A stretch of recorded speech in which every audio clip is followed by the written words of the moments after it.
Welcome to the Undisputed podcast. I'm your host, Jenny Taft. This podcast is the full show from today's episode of Undisputed from start to finish. They've got a busy slate, so skip Shannon, let's get to it. Welcome to Undisputed. We are live from LA. I'm Jenny Taft here with Skip Bayless and Shannon Sharpe. Guys, good morning. Good morning. Did you How we see doing? Kevin bleeping Durant last night? Once again, ho-hum. He shows you once more he's the best player on the planet. The Hawks were celebrating. The baseball team just won the World Series. They got in late. Really? Yeah, they were celebrating with Brady, Freeman, and Alvin. Well, you can't even argue about KD anymore. Oh, yeah. Yeah. Did Giannis retire? Oh, wait a minute. What about the king of L.A.? What about that guy? He should retire. There you go. I'm glad you finally gave him the proper title. King of L.A. Quote, unquote. Boy, this should be an interesting show. All right, we'll get to a lot of that. But this news broke really late for us yesterday during the show, so we do need to explain the latest in Green Bay because they will look to start Jordan Love this weekend as Aaron Rodgers will reportedly be unavailable because of a positive COVID test. This, of course, raised a lot of eyebrows because back in August, Rodgers seemed to imply that he was vaccinated, which would carry a different timetable to return. So take a listen to what Rodgers said during the preseason. Are you vaccinated, and what's your stance on vaccinations? Yeah, I've been immunized. There's a lot of conversation around it, around the league, and a lot of guys who have made statements and I've made statements. Owners who made statements. There's guys on the team that haven't been vaccinated. I think it's a personal decision. I'm not going to judge those guys. There's guys who have been vaccinated that contracted COVID. So it's an interesting issue that I think we're going to see played out the entire season. Okay, Shannon, do you have a problem with the way Aaron handled Hell yes. Get out and let you finish. Yes, I got a problem. He talking about there are guys on the team that's unvaccinated. You're one of them. Skip. Didn't that come across like he was trying to shift it all onto them? They're unvaccinated. Exactly. Not me. Don't look at me. Skip, here's the thing, and I've heard a lot of conversation. They said Aaron Rodgers was disingenuous. Aaron Rodgers was loose with the truth. He misspoke the truth. Alternatives, this and that. Aaron Rodgers lied. He said he was immunized. The CDC defines immunization as having the vaccine introduced into your body to treat a specific disease. So he said he was immunized, saying that he was vaccinated. That's what immunization means. Come to find out, he's trying to get an alternative. Yep. Hold on. It's not Pfizer. It's not Moderna. It's not Johnson & Johnson. The NFL clearly lays it out. You need both of those. You need one of those, but you need one by a certain time. And you need a negative test. None of which he's done. Now, second of all, they said now if you're not unvaccinated, there are certain procedures that you got to follow. The gathering, you can't be no more than 3 at a particular time. You need to be masked throughout the building. Skip, you think they've been following this? And the biggest problem I got is this man out there dressed like John Wick, knowing he's unvaccinated. Now I see why a lot of... At a Halloween party. At a Halloween party. Now, I don't know if it was all his teammates or with some people from, some fans, some other people that came introduced. Yep. But Aaron Rodgers lied. This is what we know, Skip, and I wrote this down and I capitalized it. He's arrogant. I capital every word. However you spell arrogant is capital. Selfish, flippant. He's all those things. Aaron Rodgers always thinks he's the smartest guy in the room. He does. That's it. And so he's trying to, there's a lot of talk about it. NFL ain't been talking about it. The NFL said these are the protocols. They've amended them somewhat, Skip, because obviously during the preseason, you got 80, 90 guys. Yep. And a lot of the guys, so they said, okay, they relaxed. Man, I can't even believe Aaron Rodgers did this, Skip. I have lost so much respect. The thing that I admire most about Kyrie, I don't agree with Kyrie, but I respect his decision. Kyrie ain't try to circumvent anything. He didn't try to go get no fake vaccination card. He didn't try to say I'm seeking alternative this, alternative that. Kyrie Irving says, at this present time, I do not feel comfortable putting this in my body. While you might not agree with him, you must respect that decision. He didn't lie. He didn't try to get around it and try to find a way and then try to make it look like, you know, there are a lot of guys that's unvaccinated and I don't judge them. You're not going to judge yourself. Skip, is like taking a test and the teacher said, well, I'm going to let you today, Mr. Sharpe, you're going to grade your own test. I'm not giving myself no F. I don't care if I miss every answer. I'm going to give myself a passing grade. And what he tried to do, Skip, there are a lot of guys that's unvaccinated and I'm not going to judge them. You one of them. You think you slick, Aaron Rodgers. Yeah. And he didn't ever think it was going to come out, Skip, because he thought that, you know, as long as I don't get COVID, now NFL, what are you going to do? Because, Skip, here's the thing. This man could have blew up the entire... Not only is he not going to play it, but he could have had it where his whole team... And now you got a forfeit, and nobody gets paid. Something Kansas City had nothing to do with. If this game can't be played, now the Kansas City players can't get paid. All because of Aaron Rodgers' selfishness. All because he's arrogant and think he's the smartest guy that he was going to get an alternative. And the Packers talking about, well, you knew it, but that's not how you treated it. Because you're supposed to do, Skip, you're not supposed to do in-person video if you're unvaccinated. They're supposed to be Zoom. Aaron Rodgers showing up, cavalier with his head around, you know, talking all slow and smug as he is. Well, obviously, if he continued to wear a mask on the in-person interviews within their facility, it would send a signal to the media. Why is he wearing a mask? Exactly. So he knew that he was unvaccinated, and to carry the lie that he told, he couldn't wear the mask. He had to come unmasked because otherwise people are like, well, hold on. If you're masked, why are you... Now, some people, Skip, now I'm a guy, I still wear my mask. I'm vaccinated. Skip, if I go to an event, I went to an event, I got tested before I went to the event, and 3 days later, I got swabbed again at my own dime. Because not only am I protecting myself, Skip, I want to protect everybody else too. Absolutely. But this joker, Skip, that is a lie. That's not being disingenuous, Skip. That is a bold-faced lie, and he told it. First of all, I would like to thank you and compliment you because you are a big fan of Aaron Rodgers, the quarterback on the football field. And yet, when this happened, you threw all that out the window and you said, that's enough. He lied. He lied. You are calling him on his lie. Yes. I have never been a big Aaron Rodgers fan, as you know.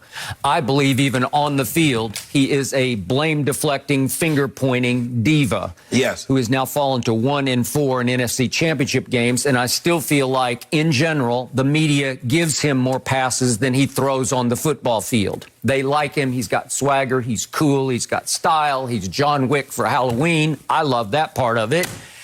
But I despised what just happened, because this was all-time fraudulent on his part.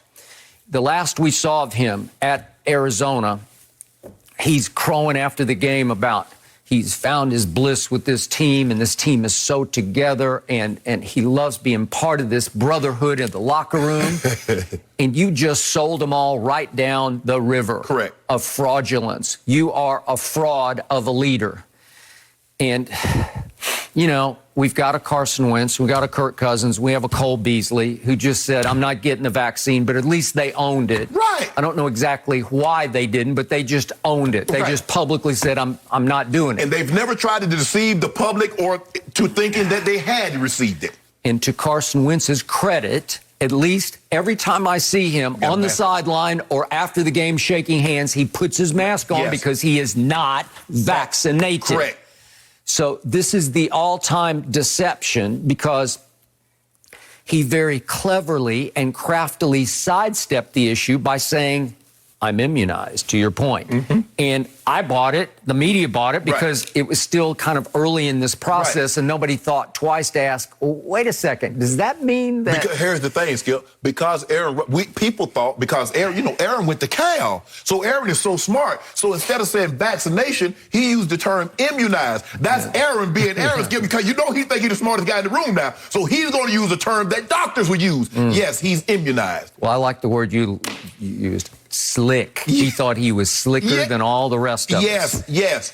And according to the reports, he did try to pursue an alternative method. It's homeopathic, it's holistic, it's herbal. I don't know exactly what it was, but it was an alternative vaccination I hope they method. slammed the door in his face when he came to present that argument. Okay, well, it went to a third party, an arbiter who was an infectious disease consultant between the NFLPA and the NFL. And they took it to, quote unquote, their court of arbitration, and he lost. And they told him before the season started, will not qualify as vaccinated. You're unvaccinated. Yes, we are stamping you as unvaccinated going into the season. Well, that means some heavy protocol should be in place behind closed doors in the Packer facility. I'm going to be very curious, because then the NFL says, we need your tapes, your internal system tapes, right? Well, do they give them up? I don't know. Do you just hand them all over? That's how the Broncos got in trouble. They did. Because they weren't supposed to be congregated, and they were. And when they had them tapes and they saw that they had all these guys, so you say, you know what? Go get your quarterback from FedEx and let him start for you on Sunday. And that's what they did. Yep, they got busted and they got fined. Yes. And they got docked for it. They lost games. Well, this is the all-time violation so far in this pandemic period that we're in. Remember, they fined the Raiders. Remember how steep they fined the Raiders last year? I think they got the Ravens might have been fined also. I think there have been a number of them, as should be, but I don't know how forthcoming teams are with those internal videotapes of what's going on in the quarterback room. Is he always wearing his mask in the quarterback room? Probably not. Okay. Because if you're unvaccinated, if I read this correctly, Skip, you shouldn't be gathered more than 3 if anybody's unvaccinated. If you're unvaccinated. Yep. Okay. And remember, the protocol for the unvaccinated is you cannot go to a club, you cannot go to a bar. So would a Halloween party fall into that? Yeah, I would say it would. Yes. So I think he is in line to get heavily fined. Yes. If not, there could be a suspension even. Yes. He could miss more games. Yes. Okay, so his line that we just heard was, I'm not there to judge those guys. This is a personal decision. Well, you and I both just grit our teeth at personal decision. It's not a personal decision. Right.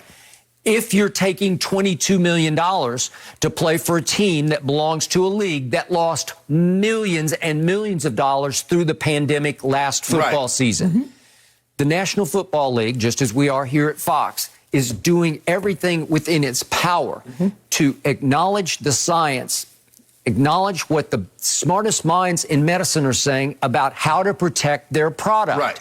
And Aaron has been threatening their product all along. Right. And finally, he threatened it to the point he can't play in a prime, it's a premium game. It's not exactly, it's on Fox on Sunday afternoon, but it's at a prime slot. Right. And he just knocked the bottom out of it. Yep. He can't play because he got COVID. Right. Okay, could he have gotten COVID vaccinated? Yes, he could have. But the point is, he might have been able to pass tests under that protocol and play anyway. And that's what raised people's eyebrows. They're like, well, hold on. Why is he automatically out? If he's vaccinated, vaccinated players have an opportunity. If they can get 2 negative tests in 24 hours apart, they get a chance to play. So why is he automatically out? So people's wheels started spinning. Hold on. That's not how it's supposed to work. Only unvaccinated players, Skip, fall under that protocol if they test positive, even if they're asymptomatic. Right. It does not matter. Okay, so I didn't make a personal choice to get vaccinated, nor did you. We work for a company, and we're paid by a company to do this work right here at this table, and we have to protect our product, so the show must go on, so it can go on. So you got vaccinated. I'm already triple vaccinated. I got 2 Modernas and then a booster Moderna. And I didn't do it just for me. I did it for you. I did it for Jenny. I did it for everybody here because you have to protect everybody on your team. Aaron didn't protect anybody. He slipped and slid underneath the radar. Yeah, he thought it was slick. And in the end, he has threatened his entire football team. And he threatened everybody. God knows what happened at that party. Did he infect others at the party? I don't know exactly. You never know when it's kicking in, when he actually did get infected, or did he get infected at the party? At the party, It probably didn't happen because it usually takes a few days for it to kick in. But the point is, he was so out of bounds, and yet he hid it.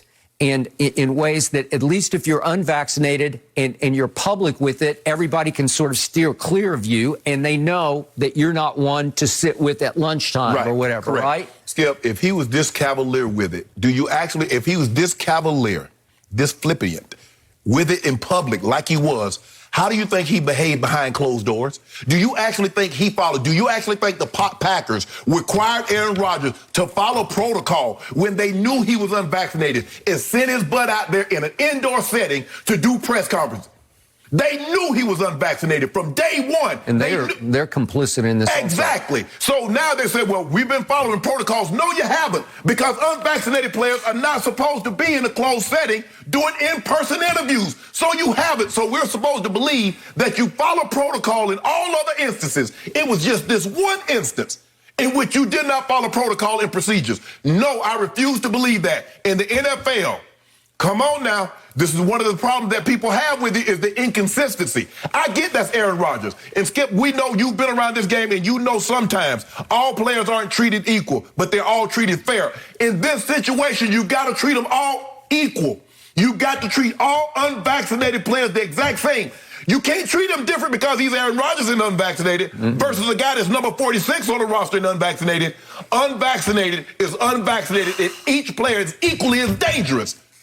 I co-sign. But what happened through the entire offseason, Aaron and the Packers were at war. At least they were at odds, and they tried to sort of kiss and make up in the end. Right. Aaron didn't get more money, but I think he got a little more leverage. And they went and got Randall Cobb to come back for him. Yes. And they made a couple other moves that were pro-Aaron moves that he co-signed on.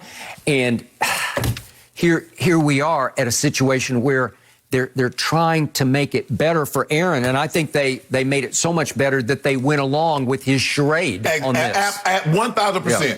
Because the coach LaFleur said they knew he wasn't. He knew he was seeking an alternative. They knew he was unvaccinated. So of course they went along with it, Skip, because that's a part of it. Some of the leverage that you're talking about that he got was, I get to be smug and walk around, I'm unvaccinated, and do what I do. Yep. And man, please let Jordan Love ball out.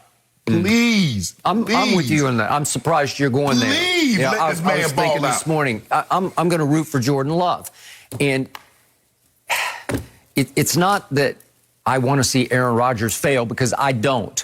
But in this case, I would like to see Jordan Love thrive. You know what I want?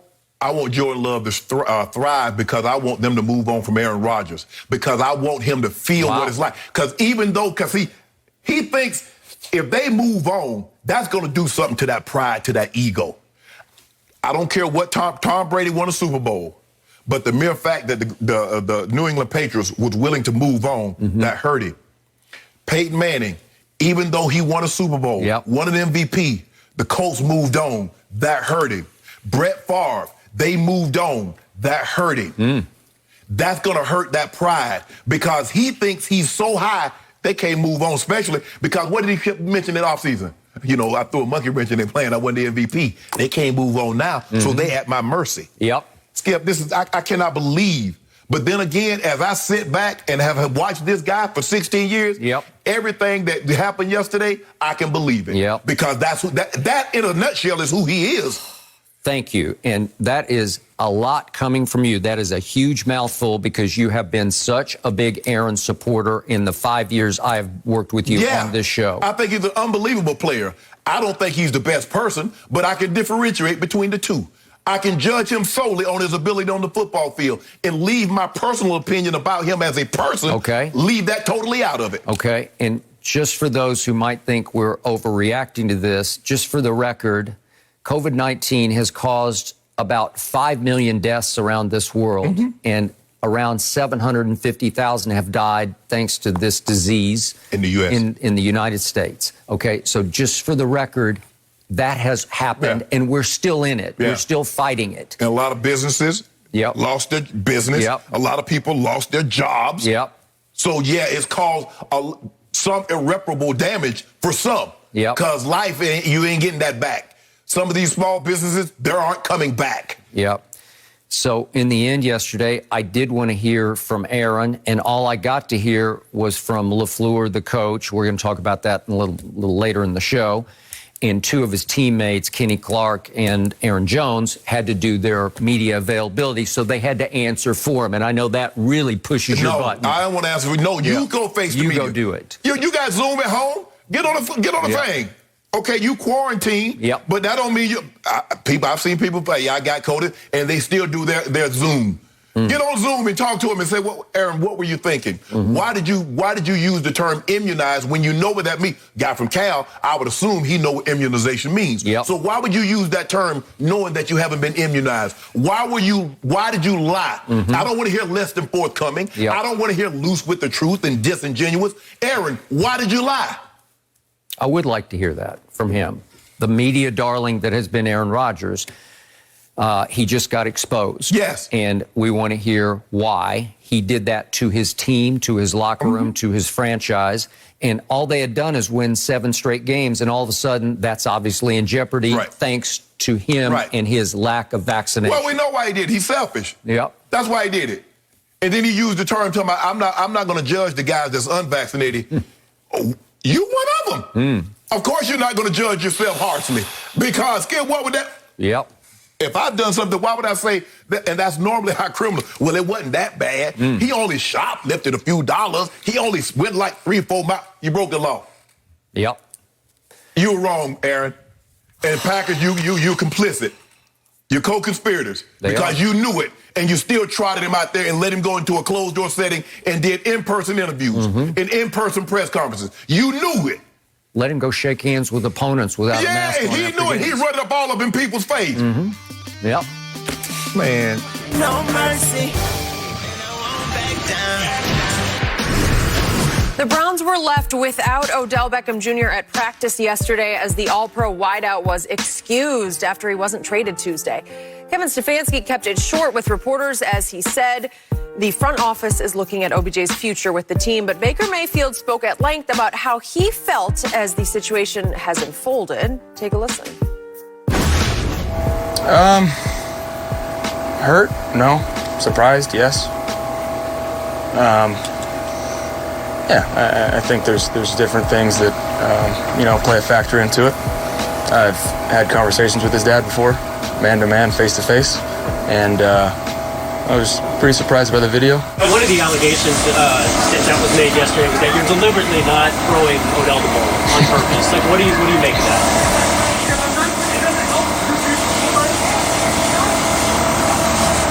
It's deliberately not throwing the ball to an extremely talented player that I've done a lot of work with is it's an opinionated statement. I'll say that. Interesting body language from Baker. Shannon, Odell was also excused from practice today.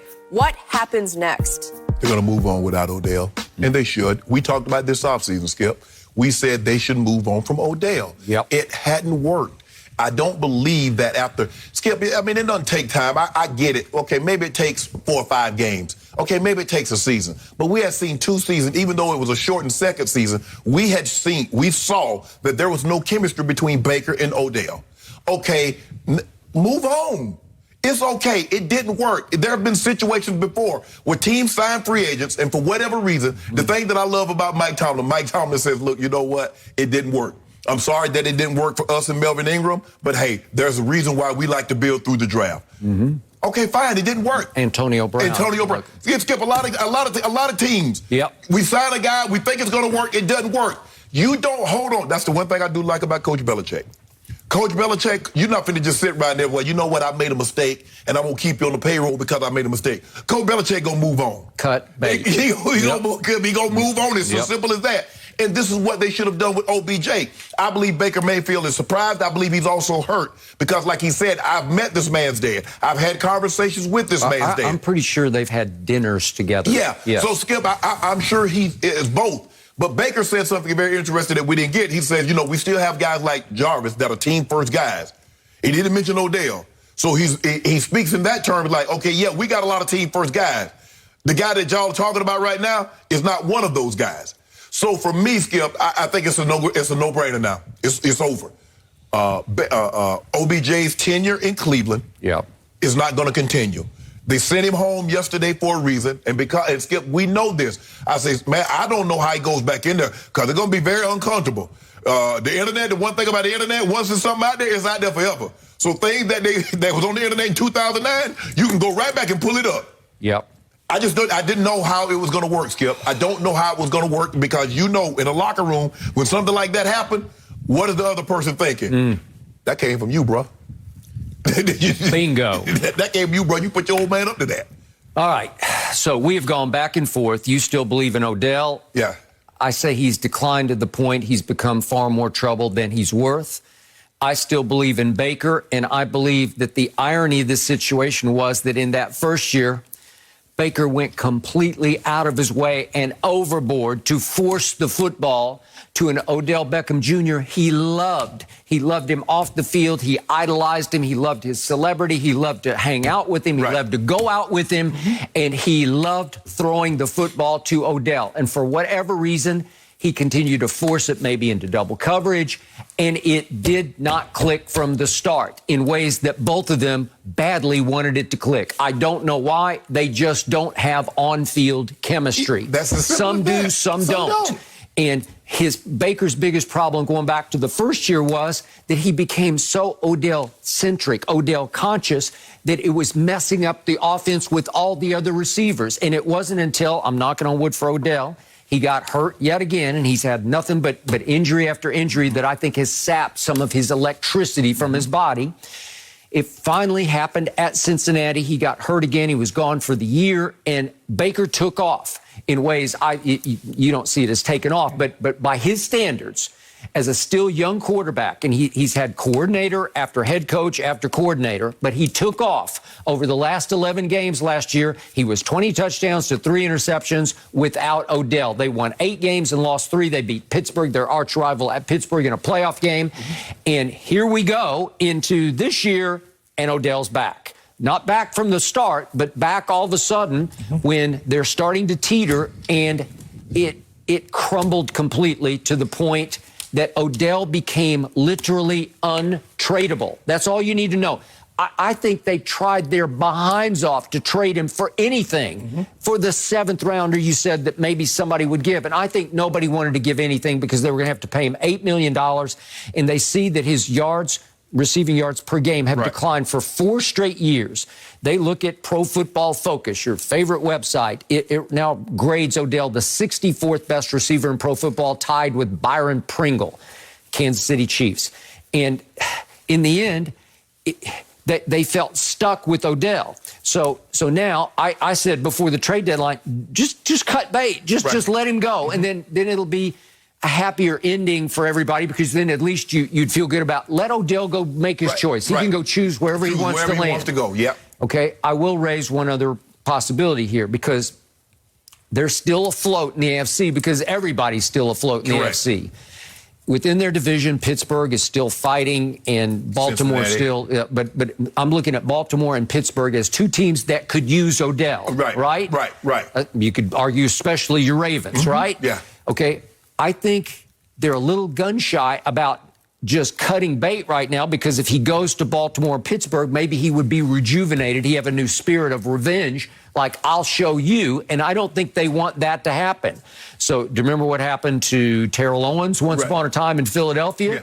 They just paid him to go home. Well, I think there's a distinct possibility that they're weighing that situation right now. We've paid you. I think they've already paid him the $8 million. You know, it's what he's owed. But I mean, they're on the hook for it. So they could just say, just enjoy yourself the rest of the year, but we don't need you. And you can get away with that, as far as I know. I think they did away with that for the TA. Actually, if I'm not either T.O. or the Keyshawn, because remember Tampa tried to do that to Keyshawn. They did do it to him. So Skip, I think they changed the rule. I think they changed the rules how now. far you can go with it, but it sounds like they're weighing that option as we speak. So the point is, or are they weighing some of the options that we can suspend him and fine him for conduct detrimental to the team? Because of that video, because one would assume that was very detrimental. Skip, here's the thing. It would be one thing if 2 guys didn't get along, but there's great production. You're like, okay, we're going to fine you $15,000, $20,000, and we're going to move on. Shaq and Kobe didn't have the great relationship, but the production was undeniable. There's a reason why the Philadelphia 76ers are really trying to hold on to Ben Simmons. They don't get, he and Joel Embiid might not get along, but the production is undeniable, Skip, when you get the number one seed, when you make the playoffs. I agree. So in this situation, Skip, the production is not there for you to want trying to keep this marriage together. So it's not like they built something where you're like, man, that's a dynamic duo there, man. I agree. How we gonna break that up? They have nothing to show. They have nothing to show for it. So it would seem to me it would be easier for Cleveland to want to move on, for Odell to want to move on, and we're happily apart. Then I guess in the terms of Gwyneth Paltrow, they'll be uncoupling. So, once a couple, Skip, that's deep. They would be no longer a couple. And But what was Skip by holding on to him, Skip? You just mentioned 64th best receiver. That's not something that you hold on to. Nope. You just let it go. Give Odell a chance to go wherever he wants, because if you release him, no one is gonna sign him, because they would have to pick up the $8 million. He would become a free agent, and then he would be free to go to a situation that he would deem most beneficial to what he can provide. Okay.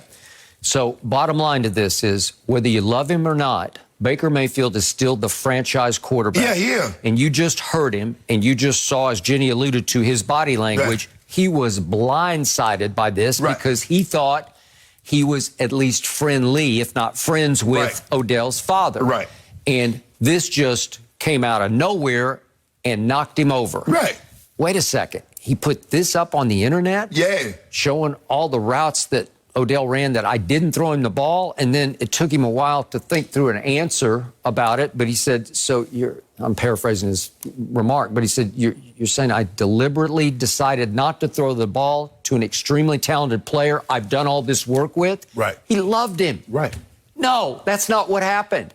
After a while, I'm sure Kevin Stefanski is saying, we can't force the ball to Odell. It has to happen in the flow of the offense. It's got to be organic, And then when he does throw the ball to Odell, we've got the 2 fourth down drops. We've got the pass you and I went back and forth on the other day, down the stretch. Pass down to the 5-yard line, in which I just thought Odell didn't make much of an effort for it. And now you got pouty body language. And in the end, you just say, this situation just hit the wall. So you have to undo it. And if I'm Cleveland, I don't worry about him coming back to haunt me, because he's haunting me even more being with me. Skip, I got Baker's quote. Baker said he talked to Jarvis and didn't want to draw a line between Jarvis and Odell. Then he mentioned that Jarvis... Remember, they're best friends from LSU. From college, He said Jarvis just wants to win badly as I do. Those are the type of guys and the type of focus that we need to have right now. Those are the type of guys. That was it. He just told you between the lines what he's saying. Skip, I was always mindful. I used to tell my mom, I used to tell anybody that came inside into the stands, because Skip, everybody knows whose seats those are. Oh, you're here with Shannon Sharpe. Oh, such and such. I said, be careful now. I said, because that's other people's family in this section also. You said he sucks, he does that. Now people are going to say, well, Shannon been saying that at home. So be careful. Whatever you got, bite your tongue, keep it up under your breath, because you're not finna come in here and cause this confusion in the locker room.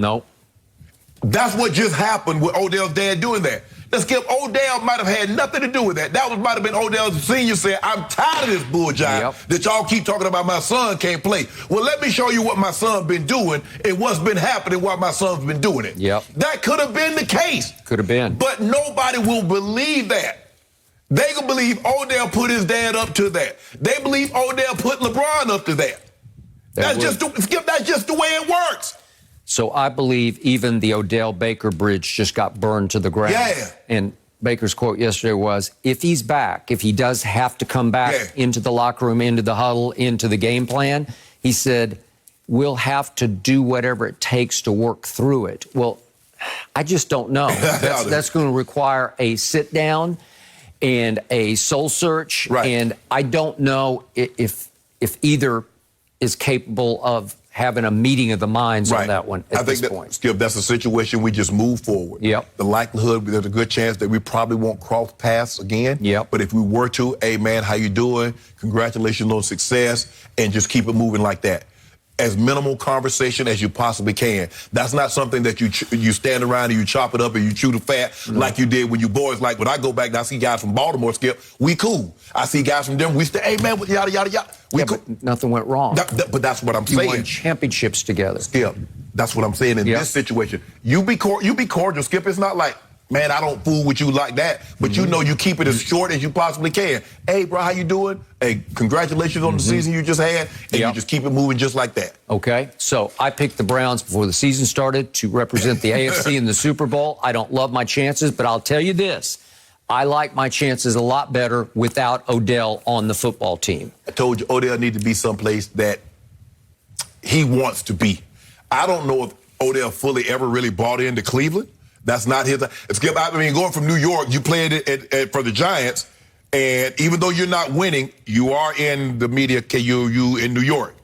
And you go from that to Cleveland where you're not winning, and I'm not catching any passes. No. Remember when he asked a Twitter follower, you got any restaurants out there? Right. Or out there in Cleveland? It was out there to him. It's time to, Odell, let's go. We going to find us. We're going to pick up shop. Yep. We moving. Leaving y'all. Deuces. Done. Thank you. Done. You're going to miss us when we go. I don't know how that all ends up. It's creating a lot of drama, guys. The Cowboys are currently on a 6-game winning streak. That number keeps growing. And one of the main reasons they've kept winning is their upstart defense. The unit only allowed 1 third-down conversion in their win against Minnesota on Sunday, causing Fox lead analyst and former Dallas QB Troy Aikman to say that, quote, this defense is better than what they get credit for. And whenever he says anything about the Cowboys, we listen. Shannon, is the Cowboys defense being underrated here? No, they're getting their proper credit. They are? They are. From whom? First of all, they're not the 85 Bears or the 2000 Ravens. Look at, this season, they're 16th in scoring, 19th in yards. Last year, they were 28th in scoring and 23rd in yards. So they've improved, but they're middle of the pack. Damn, Troy's talking about they top 5. Where are they top 5 in takeaways? Okay. But they're 16th in scoring. Is that good, Skip? No. In points allowed. In points allowed, He has a scoring defense. Right. Is that good? No. Yep. That means they're middle of the pack. They're 19th in yards, which is slightly below middle of the pack. So I'm confused. Look, teams normally, wherever the money is invested, that's the best side of the ball. That's the dominant side. Offense, they're big money players, all offense. Wide receiver, guard, quarterback, running back, left tackle, right tackle. That's where your money is, Skip. So obviously, you would think that side would be the best. That's normally how it works. The Rams. Now, the Rams is a very unique situation because they got a lot of money invested on defense. They don't really have no big ticket, no top 5 receiver paid, top 5 offensive lineman paid. I don't think Matthew Stafford probably ain't even top 10 quarterback paid. But the offense leads this team. Okay. So, but I'm confused with Troy. I mean, okay, they beaten the Panthers, they beaten the Eagles, they beaten the Giants, they beaten the Patriots. Now, which one of those offenses that we think is murderer's row? None. They got one quality. They got really what we look at, one quality win. They beat the Chargers. But the Panthers are bottom. Eagles are bottom. We just saw the Giants Monday night. And you're gonna you want the Cowboys to give credit for beating the Giants. At New England? Have they not taken shape and taken flight on defense, especially? They beat the Jets 54 and they beat the Chargers. Okay. They did. That was impressive. Yeah, but Skip, I'm impressive. So when we look at them, are we looking at them like the Steelers? So we saying they got the Buffalo, they got the Steelers type of defense. Okay. Or they do that, even the Rams, and the Rams are, I think, 10th. So are we saying that? I think they've gotten the proper credit for a middle of the pack defense. They're not top 10. They're not elite. So I don't know where Troy wants us to put them, considering where their rankings are.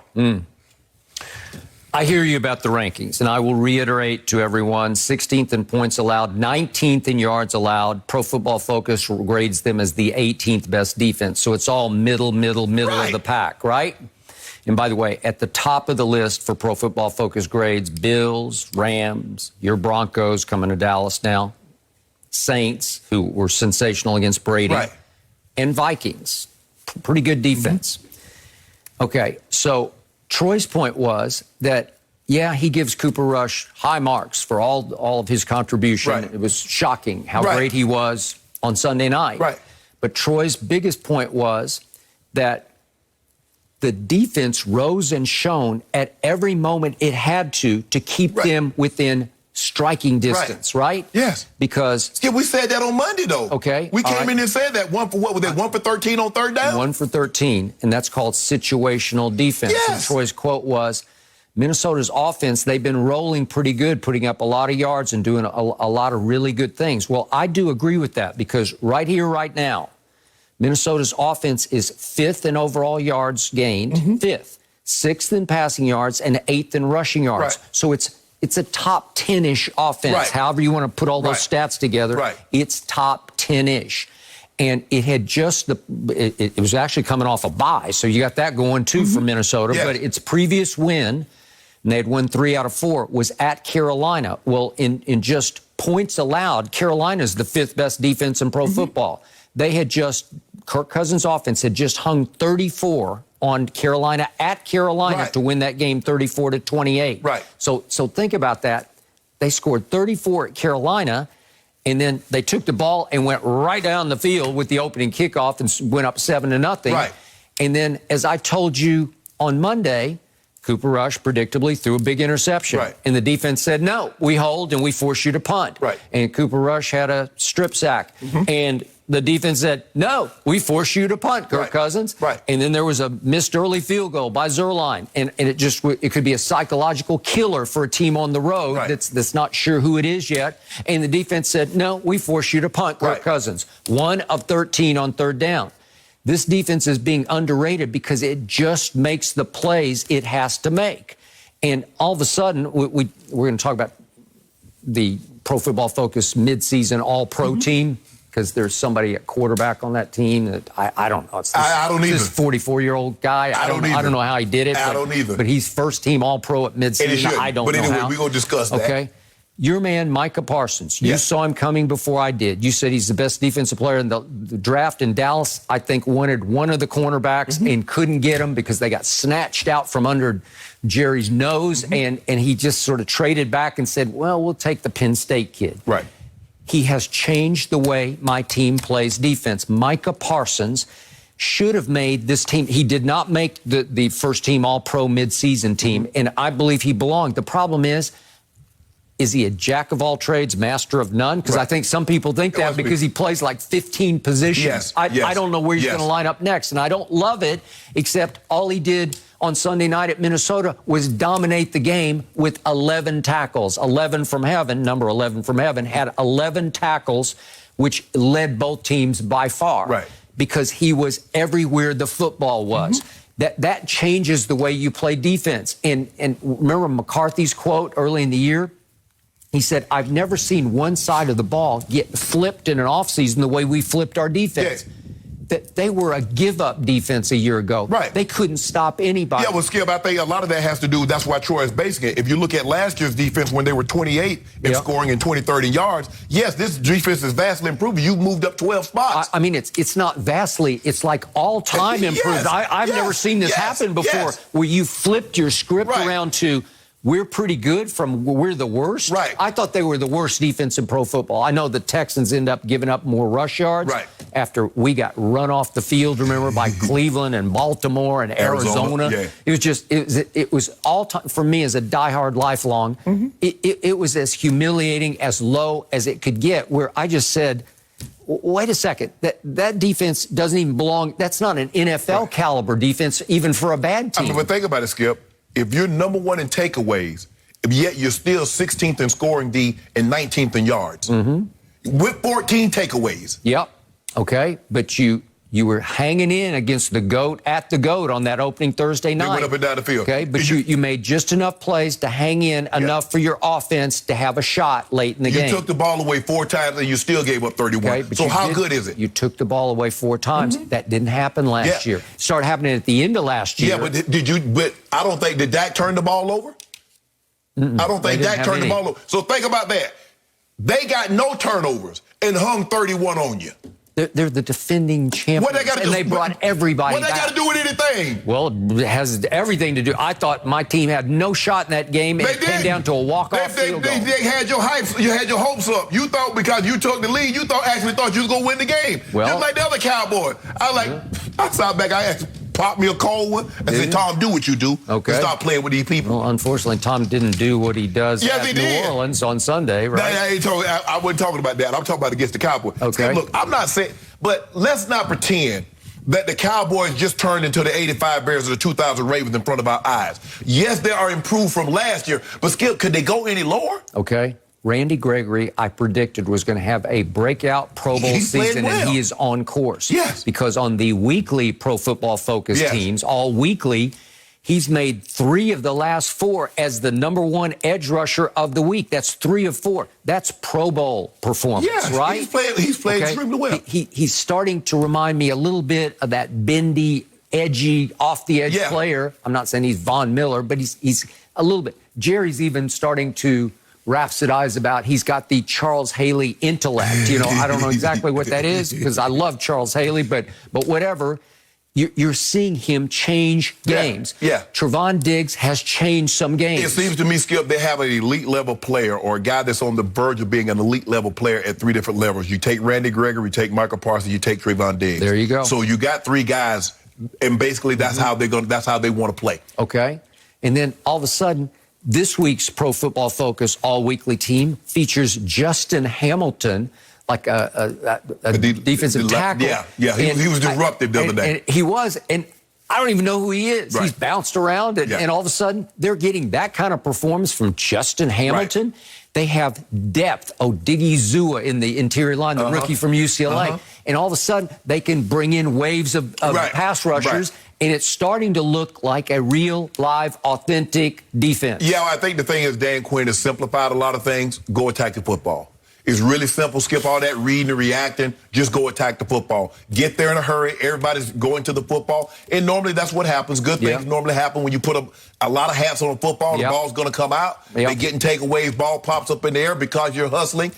You're there, the ball carries in the air, and there's Trevon Diggs, and he doesn't miss a beat. He doesn't miss one. Okay, and remember, Wolf Hunter is still there, and I think he's playing at a fairly high level. It used to be he and Jalen Smith. Now, Jalen Smith's gone. Got released from the Packers after 2 games after a healthy of that stretch on Thursday night. Okay, well, there you go. So, finally, Jerry said, okay, because the coaches are telling him he just lost it. He just doesn't have it anymore. Great guy. Jerry loved him. Right. Nope, we got to cut bait. So they cut bait, right?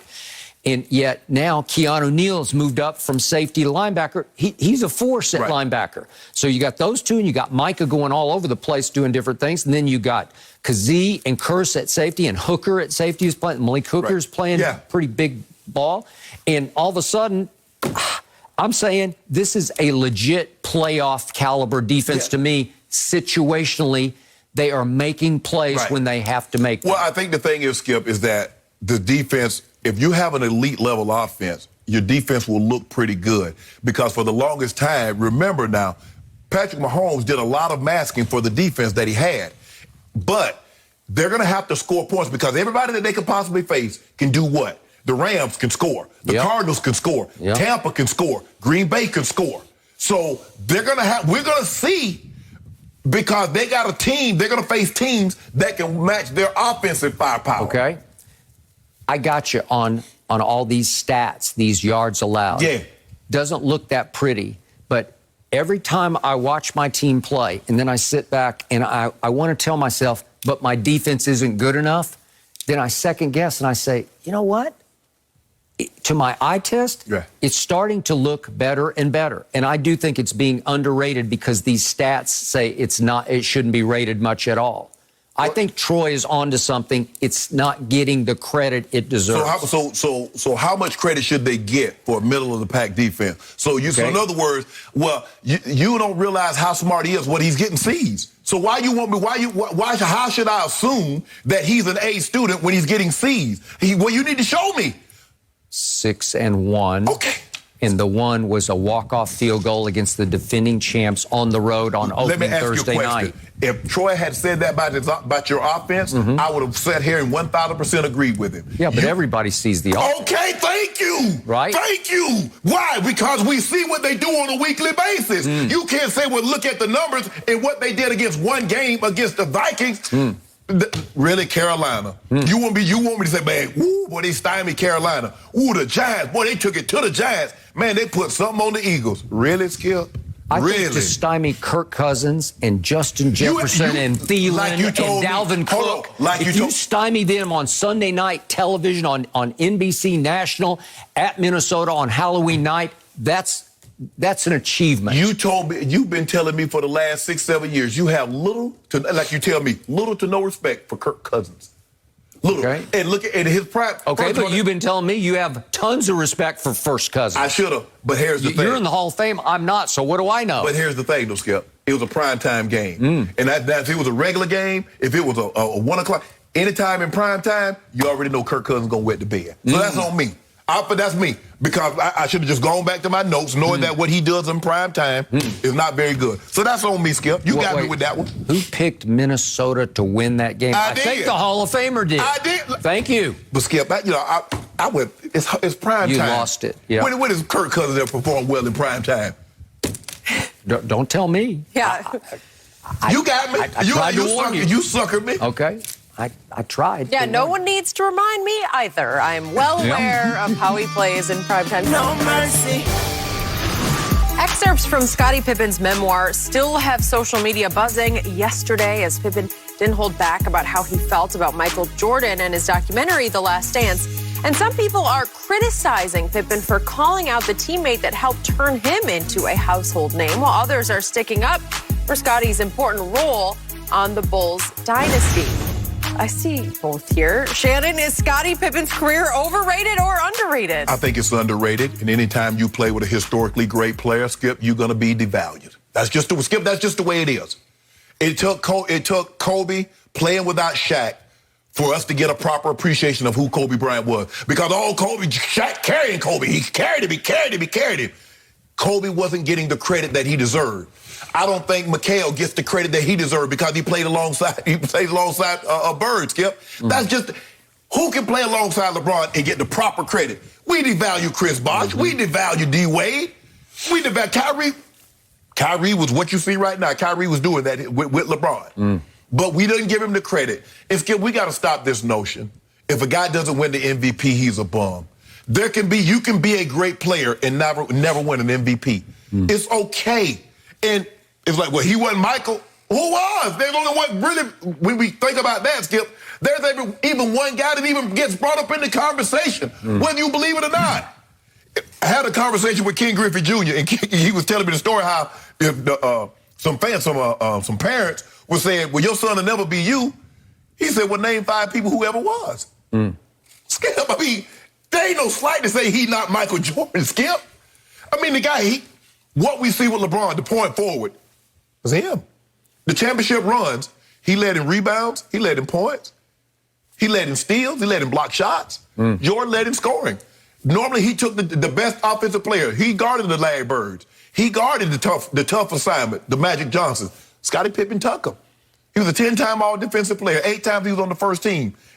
What was Michael Jordan? Scottie, you got to remember what Michael Jordan was before you. Oh, a guy that never got out of the first round? A guy that never won the MVP? A guy that was never... What was he? Now, I think a lot of what Scottie is misplaced.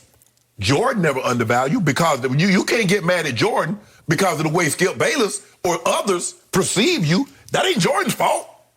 So I think a lot of this, Skip, is misplaced. I agree with him that he threw Scottie under the bus. He put some things in the Last Dance documentary that Scottie felt was disrespectful and took a shot at him. Yep. But where I can't get with Scottie is that he has this animosity towards Jordan. Well, Jordan don't say any list. Jordan's never said. Jordan's been effusive in his praise. Yep.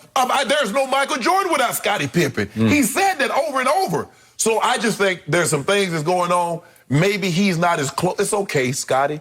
You won't be the first great player that weren't close to the player that was better on your team. That's okay. But I think this has a lot of skill. This has not just happened. This ain't just come about because of no book. Scottie Pippen has been feeling this way for a very, very long time. And I think the last dance was the proverbial straw that broke the camel's back. So I agree with him on a few things, but when it comes to this, it's misplaced. He need to be mad at guys like you. Guys like sit around the desk and say you overrated. That's what we should be mad about, not 23. So I can't get with him on all this. A few of these things, I'm on his side. But hey, at the next stop, Skip, I had to get off the bus.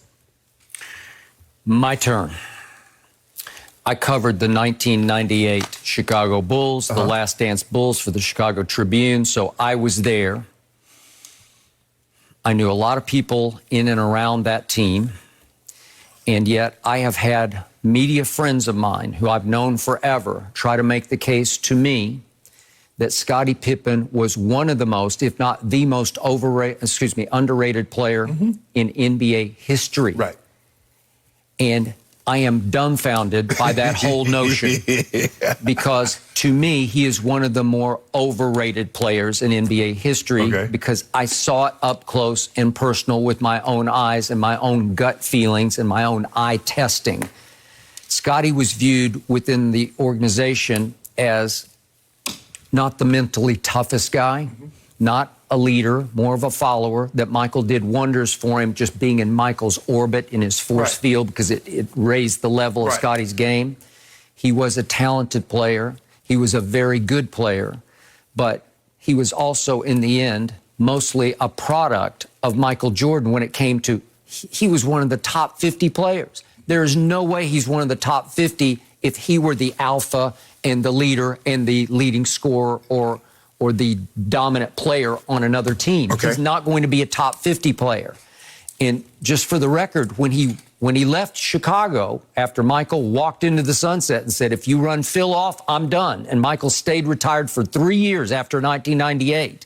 And Scottie went on to Houston and joined forces with Akeem Olajuwon and Charles Barkley and did nothing there. That team just flamed out. And Scottie averaged 14 for that team. Then he went to Portland and averaged 13 points and 12 points. And the first Portland team did get to the conference finals. He was old, though.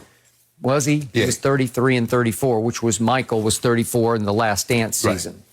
Okay, so all that sticks in my mind and my craw about this is, let's go back to the migraine game, shall we? Because it was against Detroit, Game 7, 1990. Yeah.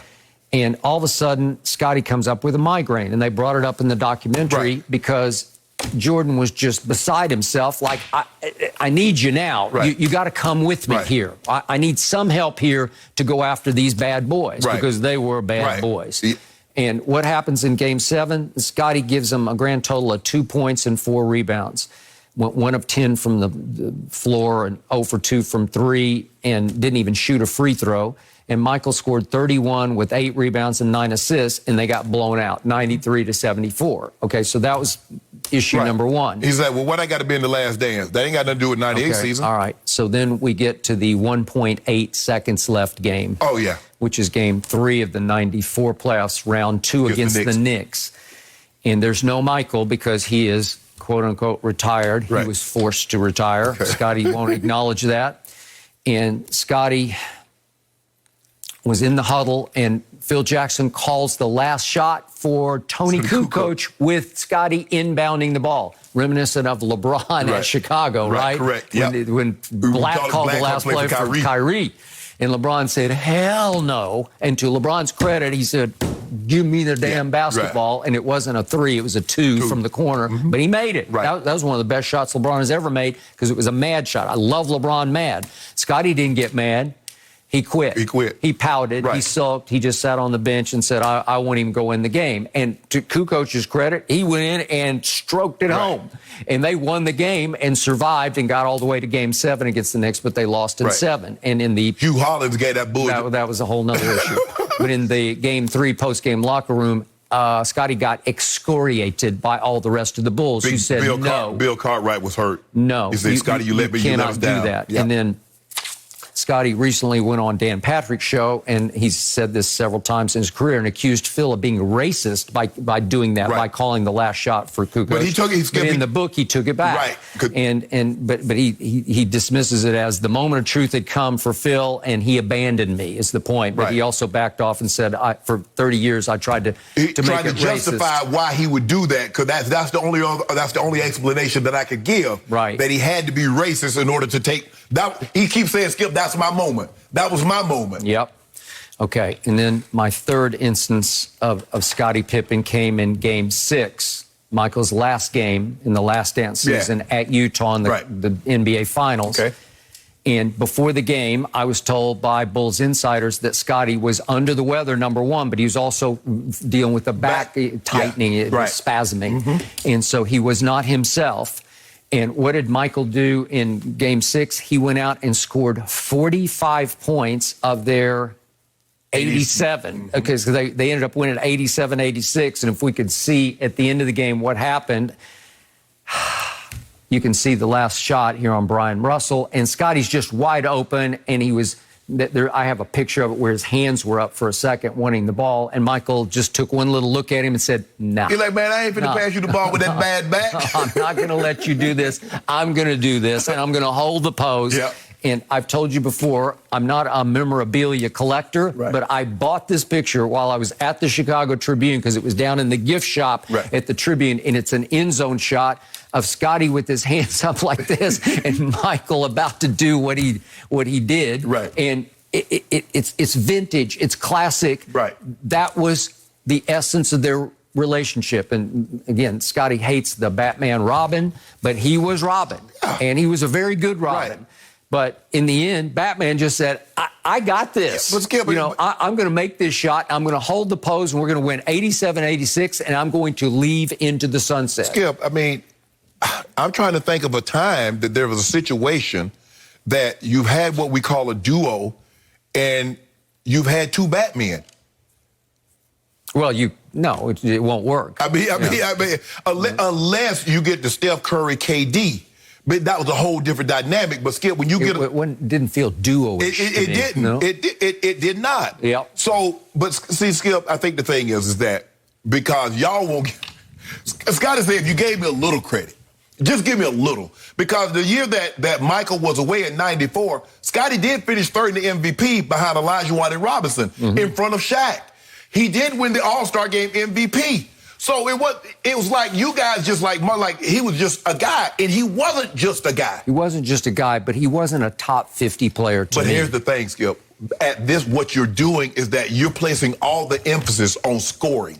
If you just say as far as scoring, but you're not going to find, I don't believe you can find 10 guys that defend better than he could. I got it. Although Michael was a really good defender, because he made just as many all-defensive teams as Scottie did. Yes. And listen, I was there for this because Ron Harper could defend at the highest level. And Rodman. You put Rodman too, 4. but you got 3 across that front line at cross half court. I can't tell you how many times we were in Charlotte for the second round of the playoffs, and I saw Bob Bass the next day, the GM of the, what were they then? The Hornets. Charlotte Hornets. Yeah. And he said, we can't get the ball across half court because it's Jordan and Pippen and Harper, and it's just like, and they're all long, and they're all just nasty, and they're going to get up in you, and they all worked out together in what was called the Breakfast Club with the great Tim Grover as their trainer, and they took this deadly seriously on the defensive end. We saw it happen in the Olympics. Yeah, because Jerry Krause wanted Tony Kukoc to say he was the European Michael Jordan of Europe, and so they're like, okay, and they basically said on the bus, nobody else do anything. Scottie and I got it. Scottie and I got it. And poor Kukoc. And Skip, he was so long, and he slid so well. It was him in game 1. He switched it. Phil said, Scottie, you got Magic starting game 2 and moving forward. Because Magic put a triple-double on Jordan. He did do that, and they won game 1. They did. And it wasn't until they flipped it and put Scottie on Magic. And he picked him up 94 feet and made it very, very difficult. He did, and I will give you that. But there were many nights when Michael said, I got so-and-so. I'll take him out of the game. And Michael would play both ends. Yes. But all the leadership of that team, all the biggest shots, all the shot clock shots, all the game-winning type shots, Michael did all of the above. But I think Scotty had one game-winning shot in his career. But Skip, if you look at it, Shaq didn't take the game-winning shot. That was Kobe. I mean, at some point in time, somebody got to take the game-winning shot. And more times than not, it's going to be the best player. Yeah. But I don't think anybody's debating that Mike was a better player than Scotty. Yeah. But Scotty y'all making it seem like I was a bum, like I was the eighth guy on the roster. I got it. But to me, Scotty was always something of a sad figure because he was bitterly jealous of Michael while they were playing, and it's only gotten worse over time. But see, and jealousy a lot of time is created by people, the peripheral. I don't think Michael did anything that. Okay, but you know that the superstar get certain perks and privileges or whatever the case may be. But you just understood that, Skip. And I do agree with you that I think Jordan did a lot for Scotty's confidence. He's like, Scotty, let's shut this thing down. It didn't matter for me when John Elway would say, okay, T, come on, let's go make a play. Who? Me? You gonna go make a play? That guy said that to you. We gonna go. You didn't say that to him. You didn't say that to you.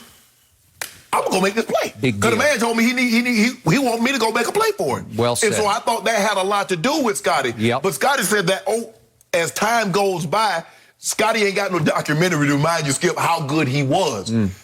Mike had we know how Mike was, how great he was, but then he put a documentary out, a 5 or 6 part documentary that got an opportunity for us to relive his greatness. Yep. Scotty and all y'all did about me was just show my flaws, show how I sat out a game, show how I had a migraine, show how I had a bad back. And positive. And finally show how Jerry Reinsdorf, the owner, said, don't sign this. You did. Just don't sign this. Please don't sign this. But if you really want it, I can't stop you. I want the security. But I will not negotiate with you now. He will not. Mike even told him, Scotty, don't do it. Don't do it. But Skip, it's like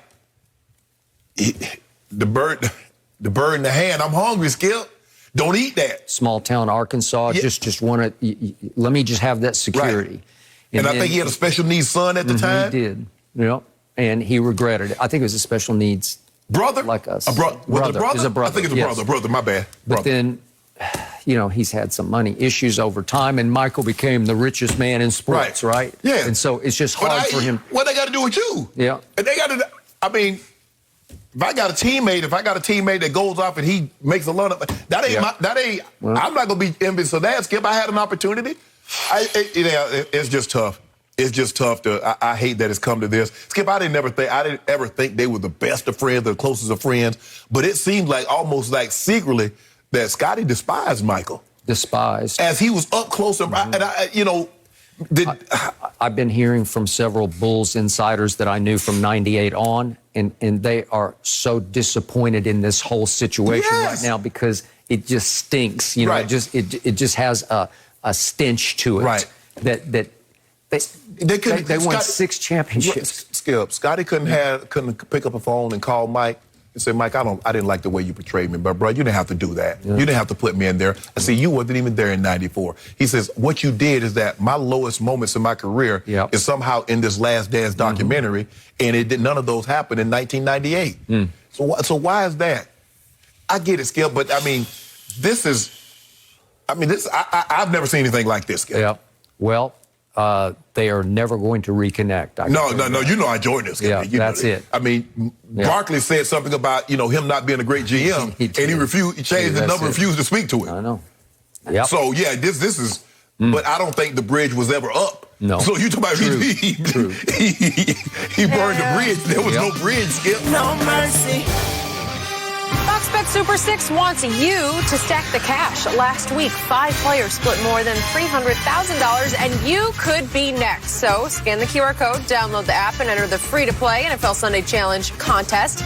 Make your picks and invite your friends to play as well. The more people who enter, the bigger the jackpot gets. Green Bay will look to start Jordan Love this weekend, as Aaron Rodgers will reportedly be unavailable because of a positive COVID test. There have been a lot of eyeballs on the situation, and reporters asked head coach Matt LaFleur about Rodgers' status yesterday. Here's what he said. Hey, Matt, I know that you won't specifically address Aaron's status, but Aaron himself addressed it in August when he was asked about a vaccination status. He said, quote, "Yeah, I've been immunized." Do you feel like a quote like that might be seen as misleading to fans? It's a great question for Aaron. I'm not going to comment on it. Oof. Shannon, how should the NFL punish Aaron and the Packers for this? Punishment should be swift and harsh. Heavy fines. They fined the Saints $500,000. I think the Raiders got fined $500,000, and they lost draft picks. The Packers fine should be at the bare minimum $1 million, because this is the second year these kind of mandates have been in place, and so you've had ample opportunity to make sure. This is not the first time, and so after knowing this, how much money you lost last year in some of the games that were shifted around. The Green Bay Packers and Aaron Rodgers, Green Bay, they're complicit because they knew it, and they still allowed him to roam freely in the building, unmasked, and to carry on as if he was a vaccinated player. Correct. So I think the only thing to get money, and $1 million fine is nothing to a team. Nothing. But the capital to them are draft picks. That's what gets their attention. So we're going to take a second or third round draft pick. So then maybe you can hear us. And maybe you will put in place, because it seems to me that this organization doesn't think the rules, the protocols apply to them. And so for me, Skip, I think this should be the harshest penalty yet, dealing with this situation. $1 million and the loss of a second and a third round draft pick. That's now.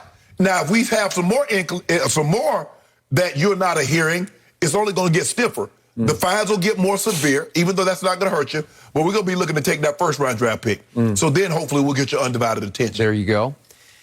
It's also within these new protocol rules that a player can be suspended if he willfully violates this protocol. Right, and it leads to an outbreak. Yes.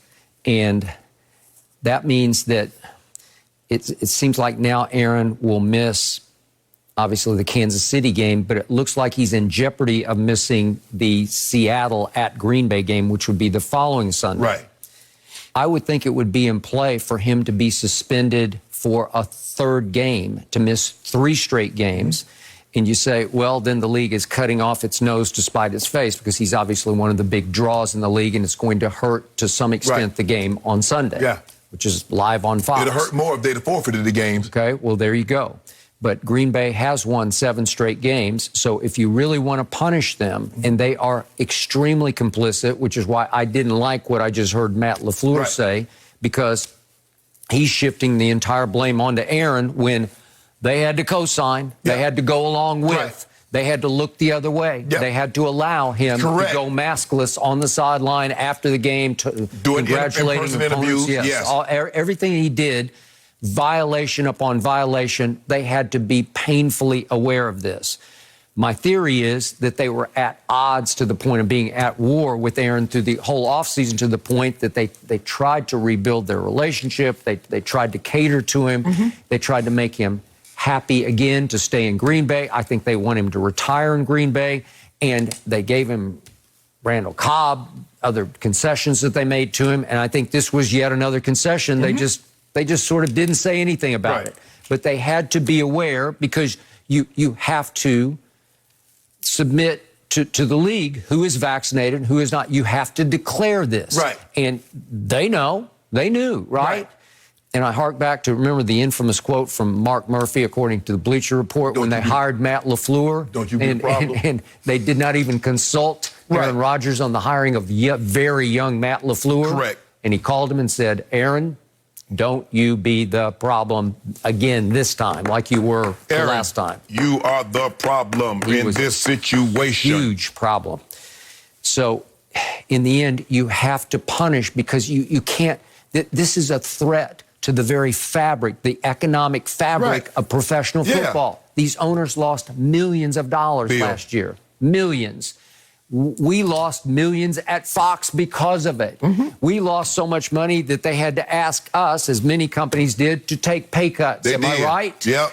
And what are you going to do? Yeah, exactly. Okay. Okay, I will. Is the pandemic my fault? No. But you've got to take I got to take a pay cut. Well, Aaron didn't have to take a pay cut, but now he's going to have to take some kind of a fine suspension that's going to have to affect him personally. Oh, that's what happened? I was wondering when my checks were a little lighter. Yeah. Yeah, that's what happened. Yeah. Yeah. Oh, see, that's why I don't like direct deposit. I was wondering, because, see, I like to have my money in my hand. Yeah. And unfortunately, Fox said, well, Mr. Sharpe, we don't do paper checks anymore. We have to direct deposit. So I had to get a direct deposit account 5 years ago. Yep. And I was wondering, I thought my money had jumped funny, Skip. Yep. And you wanted to keep those checks in your drawer so you didn't cash them, so you saved all. Yeah, I like to hoard them back. I like to hoard them up. Checks, right? Doesn't work that way anymore. It doesn't work that way anymore, Skip. But this is very disappointing on Aaron Rodgers. The bold-faced lie that he told, I'm immunized.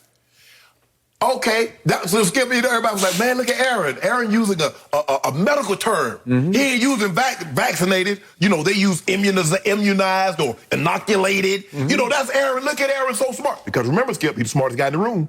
No matter who's in the room. Dr. Fauci, Neil Tyson DeGrasse, it doesn't matter who's in the room with him. University of California at Berkeley. Aaron Rodgers, no matter who's in the room. A Pythagorean theorist? Yep.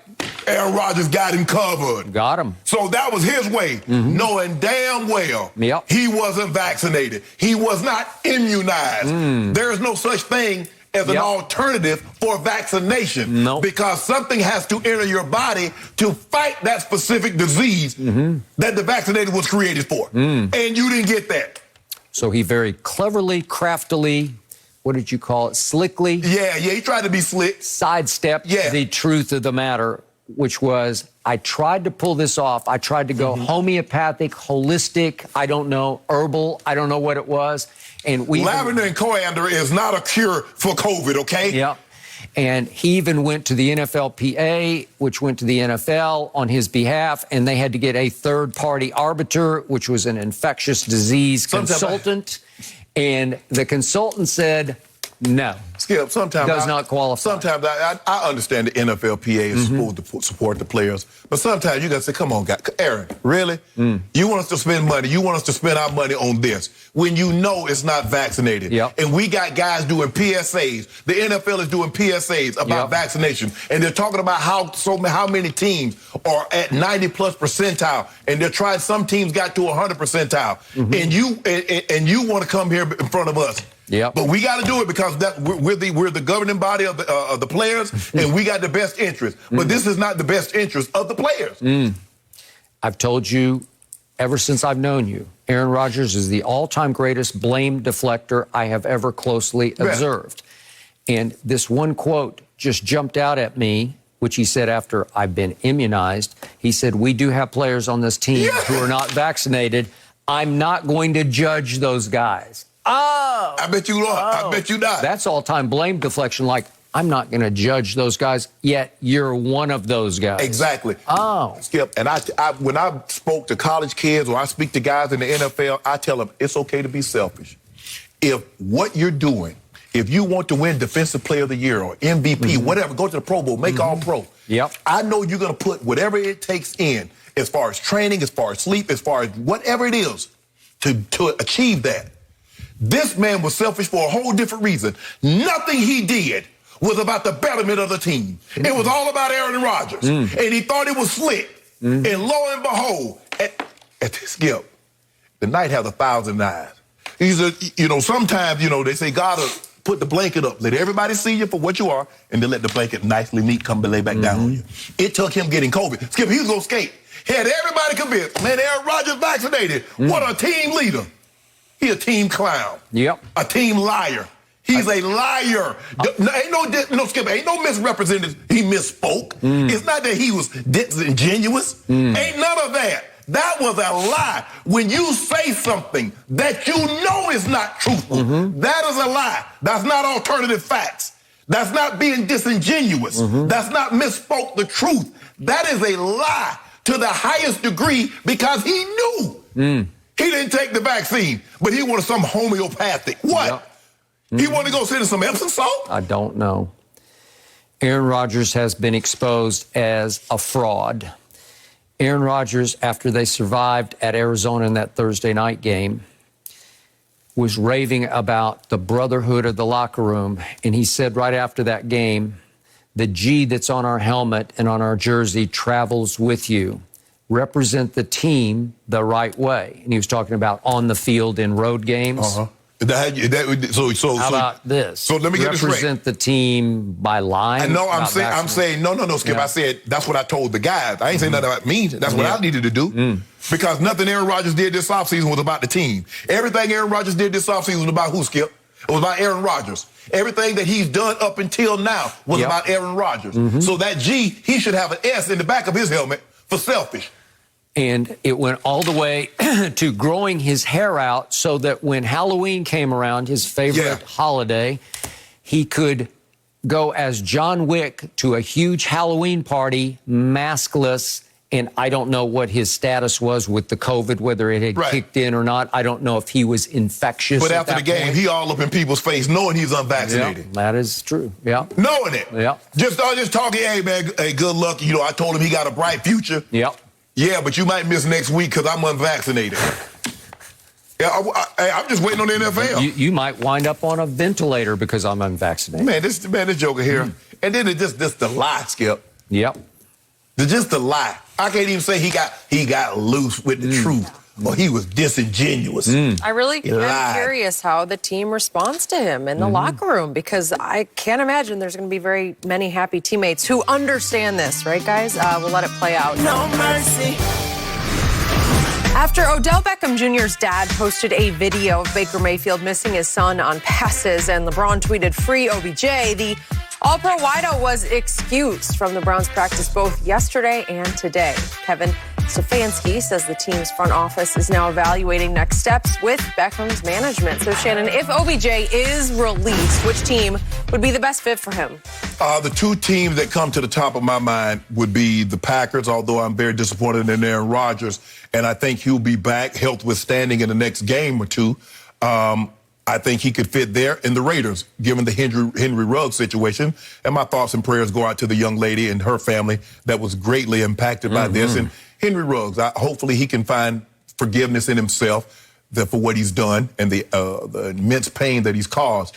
But, Skip, I think those would be two great spots for him. If you look at the Packers did lose Robert Tonyan, and Rodgers could use another weapon. And with Ruggs being released from the Raiders, I think he would be a great fit there. Although they're a different type. Ruggs is a guy that just took the top off the coverage, deep routes, post routes, go routes. And Odell is still he still can get deep, but that's not his trademark. So I don't know if they would have any interest in that situation. But I do believe right now, at the top of my head, I think the Packers and the Raiders would be two great landing spots for Odell. I just don't see how it's going to work, given what has transpired over the last 2 to 3 days. With that video, it's going to be a very uncomfortable situation for Odell to go back into the locker room. Yep. They gave him another day off, unexcused. I mean, you don't know. Unless something bad is really happening, Skip, the team doesn't never tell you don't come to work. I've been really, really sick. And I was like, guys, I don't know. I don't think I can make it. When Shannon come in, we got medicine in the tables. If you lay on one of our tables, you might feel better in about 3 to 4 hours. So I never got told to go home or stay home. And that's what they told Odell. I think they're going to move on, but I do think the Packers and the Raiders would be two great landing spots. Okay. Rampant early speculation about New Orleans. Yeah. Obviously, Michael Thomas, we learned yesterday, done for the year. From New Orleans? From New Orleans. But that coach of that team is a tough guy, and you have to do it his way, and there's no messing around. And it's not Drew Brees throwing the football anymore, and now it's not Jameis throwing the football. It's Trevor Siemian and maybe Taysom Hill, depending on how they mix and match those two. I'm not sure that Odell would love either one of those two or this situation. I'm just not sure, even though it's back home. I'm not sure it's a good fit on the football field and in the huddle. I'm just not sure. Now, back to Green Bay. I get what you're saying, but what just happened in Cleveland, Odell never could make peace with living in Cleveland, Ohio. Well, you want worse than that, you go to Green Bay because your brother played in Green Bay and you know all about it. And there's nothing there. It's just playing football, and it's snow, and it's football, and it's snow. And If he was wondering about what the restaurants were like in Cleveland, try Green Bay. Applebee's. Right? Yeah. Be happy to take your order. Yeah. Or Appleton, where I used to stay when I covered games in Green Bay. Yeah, we flew into Appleton and drove down to Green Bay. Okay, I kind of liked Appleton. I like Appleton. Yeah, it's okay. All right. So that's the biggest problem there. Plus, Devontae is clearly the number one. Yes. And I don't love Odell threatening that for Aaron Rodgers' sake, depending on when he comes back to play. Because Aaron's got, you want to talk about a connection with somebody? Oh, yeah. There's not a better connection in professional football than Aaron Rodgers to Devontae, because he just looks for, what is he, 17? 17. Yeah, he just looks for 17. Right. I'm going to throw it to 17 somewhere. He'll just go get it. But here's the thing that Odell's going to have to understand. You're going in there late, Skip, so you automatically going to be second or third to targets out the rip. Okay. Because of everybody, guys that have been there for the entirety. So, like you said, the relationship that he has with Devontae is 6-7 years in the making. It is. So you're not finna go in there and threaten that. And even guys that are not as accomplished as what Odell has accomplished, they've been there for 2-3 years. They've been there for the entirety of the season. So they already have a rapport. You're going to try to build that. I think this year, Odell, if they were to release him, Skip, it's all about going somewhere and just getting an opportunity to show that I can still make plays. Okay, which brings me to your second choice, the now Las Vegas Raiders. Yes. Odell plus Las Vegas equals, thumbs up. Because now you've got the brightest lights. He needs the second brightest lights this side of L.A. and New York. He had New York. Okay. So L.A. is not about... Because I think, Skip, that's where he really wanted to go. I think he really wanted the Giants to trade him to the Rams. He did. He talked about it. He was open about it. And he has an off-season home in Los Angeles. But Las Vegas is a pretty good third choice, because if you want glitz and glitter, you got it. Yeah. So I think he would rise and shine for the Raiders. What are they doing right now? They're sitting at 5-2. They lead your former division, the AFC West. Right. And they are sitting right now at the number 2 seed in the AFC. That's pretty great. Pretty good, yeah. They got out from under the John Gruden cloud, and now with Rich Bisaccia, he was Gruden's right-hand man for years and years, but he's sort of the flip side of Gruden, the alter ego of Gruden, because he's just kind of a nice guy. He just sits back and says, you guys do what you do, right? And he's very supportive, and the atmosphere has completely changed, and the fog has lifted, seems so, absolutely, yes. Okay. So it feels like that their body language is the wicked witch is dead, because Gruden is tough to play for. He can be great to play for. He really knows what he's doing, but he is tough. And he grinds you down. He wears you down. He wears you down, and he especially can wear down a quarterback. But that's what I respect most about Derek Carr. He never made him quit. Derek Carr has flourished under John Gruden because the Pro Football Focus all midseason team, Tom Brady's number 1 at quarterback. Guess who was second team quarterback? It was Derek Carr. So they're grading Derek Carr second to Tom Brady through midseason. That's pretty great. I admired Derek Carr for surviving and outliving, so to speak, John Gruden. I admired Derek Carr for, through thick and thin, he has gotten a little better each year to me. And he's playing at the highest level of his career. And because he's been through so much with John Gruden, I think he could handle the Odell presence, all the mystique of Odell. I think he would be just fine with it, and I think he's a good dude. And I think he could connect with Odell just the way Baker attempted to, but maybe he could be even more successful. He's playing at a higher level right now than Baker has. And when I look at what they don't have, okay, so their number 1 target is a little Hunter Renfrow. He's caught 38 balls. Darren Waller, you love him. Everybody loves him. He's caught 33 balls. Then Brian Edwards is their other starter at receiver, and he's not bad, but he's caught 18 passes for the whole year. And then Zay Jones caught the walk-off against your Baltimore Ravens, but he's caught 6 balls the whole year. Well, again, Henry Ruggs, you just talked about the situation, but he's obviously gone.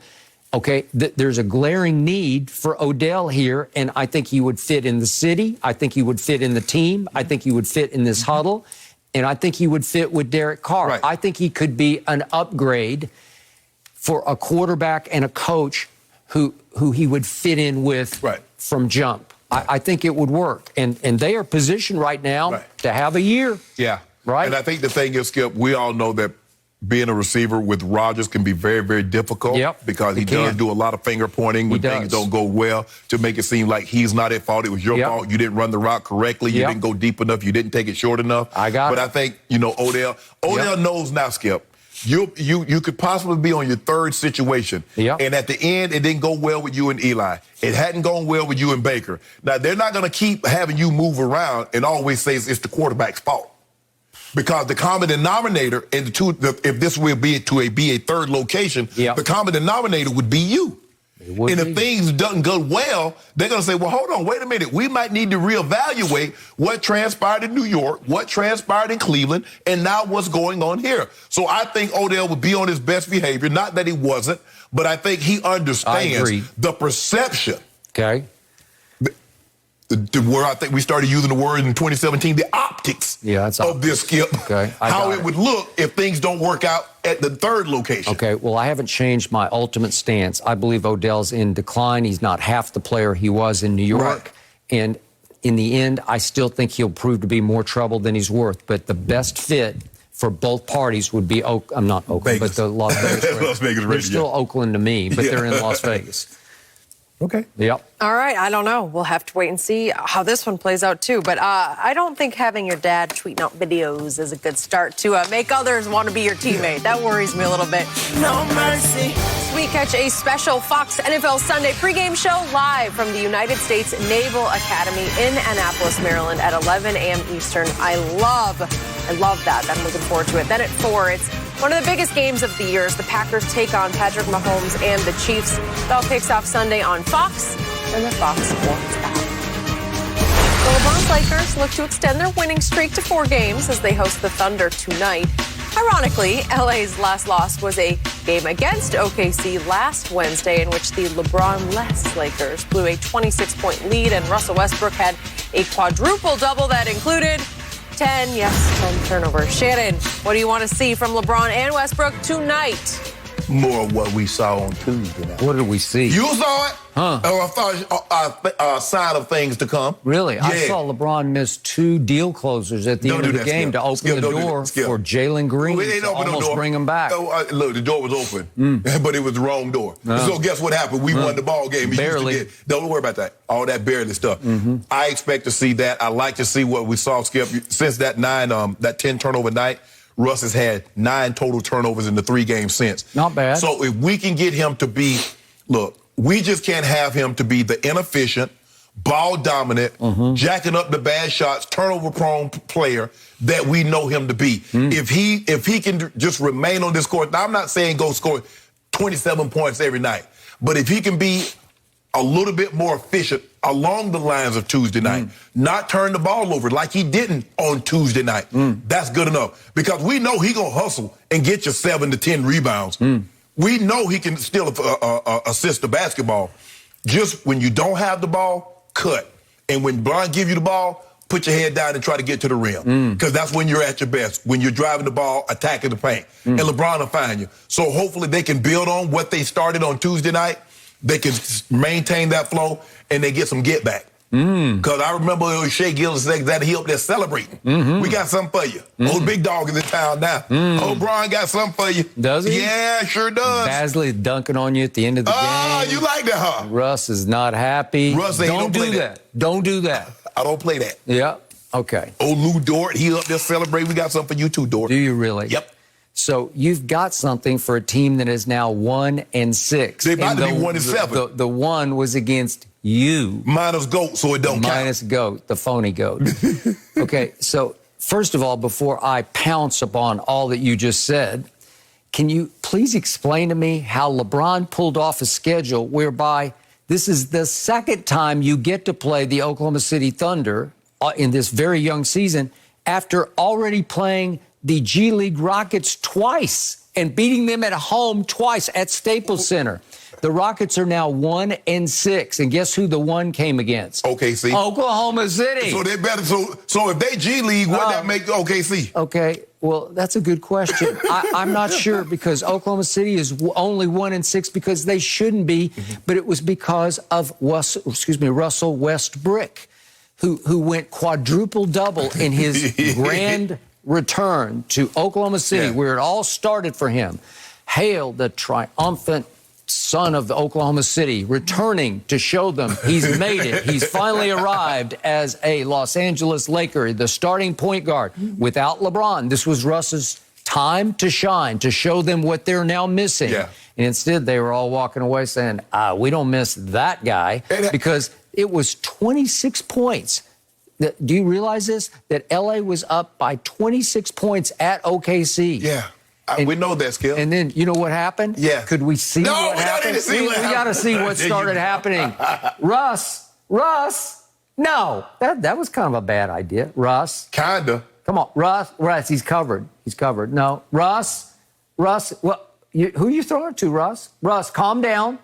Wait, you threw it to the bench? Russ. Back in, wait, who's that to?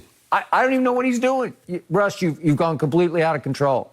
That was, he stepped on the line. Russ, what was that about? Skip, we know it was bad. Russell, Skip, we saw it. That was like 5 feet behind him. Russell, okay, you got the ball back, and now, that was a hustle play, Skip. That should have been a turnover. Yeah, okay, but it counted.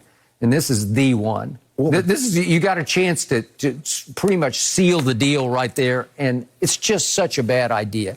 That was Russell Westbrook at his worst. Quadruple-double, 20 points, 14 rebounds, pretty good. 13 assists, pretty good. 10 turnovers. Bad. No GOAT, quote-unquote. I put quotes around GOAT. And so what does the quote-unquote GOAT do on the bus going to the airport after the game? Well, he's watching his phone, TV, and he's saying, did you see what Colin Sexton just did? Did you see that dunk with the left hand? So he tweets about it from his phone on the bus because he doesn't care about the 26-point blown lead, the debacle he had just witnessed firsthand in civvies sitting courtside. Did he participate? He did not participate in the game, but he participated after the game on the bus because he's tweeting congratulations to Colin. What do you call him? Young Bull, right? Yeah, Young Bull. Yeah, Young Bull. Left hand. Even went with the left hand. I told you he was trying to butter him up and set him up like he gets blessed by the king because he knew Cleveland was coming to Staples. And what did Colin do on Friday night at Staples? He went 2 for 9. You know what? 2 for 9. You know what? See, that's the thing about LeBron. That's what you should do. Some of these young aspiring analysts that want to do what you do, you should tweet them out. Say, good job. Yeah, that's what you see. I don't even notice. I just do what I do. I'm going to keep doing what I do. So, to your point, there was no LeBron James in this game. So, now here comes Oklahoma City, and you got something for him. Well, weirdly, LeBron's on a little bit of a hot seat tonight because I want to see LeBron just take this game over. No. I want to see LeBron put the young Thunder. First of all, they're not in the G League. I think they're in the F League, actually. So put the F League Thunder back in their place. First of all, LeBron, we're trying to build chemistry. Now, we've shown you what we can do in the fourth quarter. We were facilitated for the first 3 quarters, and then we needed a different angle. And so we turned it on, and we started putting the ball in the basket. So we don't need to take anything over. We're going to continue to build a continuity of this team because eventually Nunn is going to be back. Horton Tucker is going to be back. Wayne Ellington's going to be back. Ariza's going to be back. Does that mean Melo's going back to the bench? Melo ain't going nowhere. You see Melo. Carmelo Anthony. Are you going to play 7 guys at once, or how are you going to do this? Melo getting run. You got to earn your stripes. Really? Melo's earned his. Melo earned his by the 19 years being in the league and being a 10, 11-time All-Star. Melo is set. Because now you got to. Russ going to the bench? Man, stop. You got to fight Austin Reeves for a minute. You're going to have to fight. You're going to have to fight Bazemore. You're going to have to fight Malik Monk. You're going to have to fight Avery Bradley for minutes. Avery Bradley's in the starting lineup. Yeah. So that's what you got to fight. So all those guys who aren't playing right now, how are they going to find any minutes? Well, hey, that's for you to find out. Could that be like dissension in the ranks? There you go. I don't know. Ain't no dissension in the ranks. We've made it. We've laid out. You play based on how you play. Your minutes is determined by how you play. You're not going to get no 20 minutes and you stinking it up. That's not going to happen. Man, I want to see LeBron James, if he's still the best player on the planet, which you kind of make the case, but then you say it's Giannis. No. I did not say that. We've had this conversation, and I know what you're trying to do. But I've said Giannis. Right, but all I need LeBron James. What happened to the king of L.A.? Skip, this update your resume. Really? Oh, so you're saying he's faded. He's fallen. He is declining. I'm saying he's in the process of updating his resume from last year. What you've tried to do is that a guy that had an impeccable resume, that won the title, was Finals MVP, beat the guy on his home court in the Game 7. And you want to jump him and not give him his credit, but I won't let you do that. Well, I would like to see him beat the F-League Thunder tonight because I watched him just dominate the G League Rockets the other night they didn't even have Eric Gordon. You said the other day you challenged me about, well, what about Eric Gordon? Well, he didn't even play the other night, and they had a last shot. Kevin Porter Jr. had a last-second shot to win the game against the GOAT, quote-unquote. And I got to see better from LeBron tonight because I want to see him put his head down and drive the basketball. He's still the best driver in basketball, still the best passer. I want to see him at point guard. I want to see Russ off the ball, and I want to see LeBron dominate this game tonight. I want to see LeBron work on the chemistry and bringing this team together. That domination doesn't do anything for us if we're not building the chemistry. We know what LeBron has a 19-year body of work that's shown you time and time again, although you refuse to see it. See, the blind man is not the man that can't see. It's the man that refuses to see. That's you. You refuse to see this man's impeccable resume. So I don't need him to show you anything. Just keep building. Just keep doing what we're doing, and everything will be okay. Right now, I can't see past the New York skyscraper who is Kevin Durant. What did he won? When last time he won a title? Oh, he's won several. He did it in LeBron's house. I mean, three guys that had his girlfriend. Kawhi had her. Then LeBron got her. Now she with Giannis. Yeah, the last time KD had her. If Kevin Durant were playing the Thunder tonight, it'd be a 50-piece. It would be. You know it, and I know it. It would. For what? Why? Okay, if LeBron gets 50 points, guess what you're going to come in and say tomorrow? Nothing. I'd say congratulations. If that had been Kevin Durant, the best player on the planet, he'd have had 75. So there's nothing LeBron can do tonight that's going to convince you otherwise that Kevin Durant is the best player. I congratulate him on the game the other night until the last couple of Exactly. Like how you going to do that, Skip? How you going to pat the man on the back in the same breath and then kick him in the butt on the way out the house? Took it back. Just telling the truth. No mercy.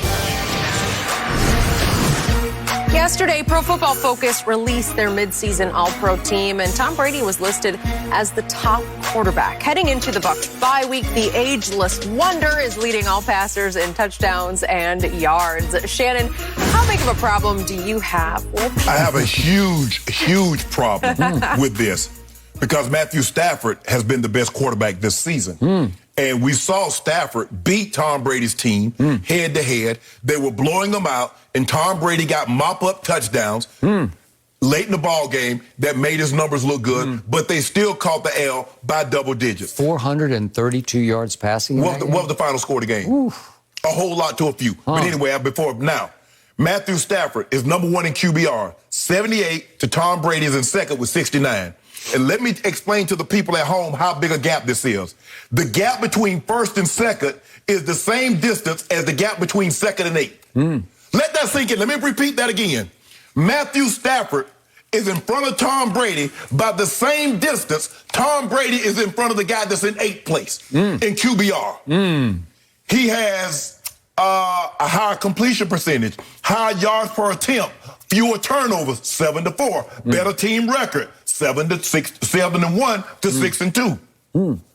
Tom Brady has thrown 70 more passes, yet he only has 173 more yards. And how you come up with a guy that's turned the ball over 7 times, a guy that's turned the ball over 4 times, we have a better record. I have a higher QBR, higher completion percentage, higher yards per attempt, and somehow that guy's outplayed me? How? Under what metric? Even by using your metric. I'm using your metric in which you measure the quarterback, and Stafford is... Boy, your researcher, Steve, was working overtime last night. That was overtime.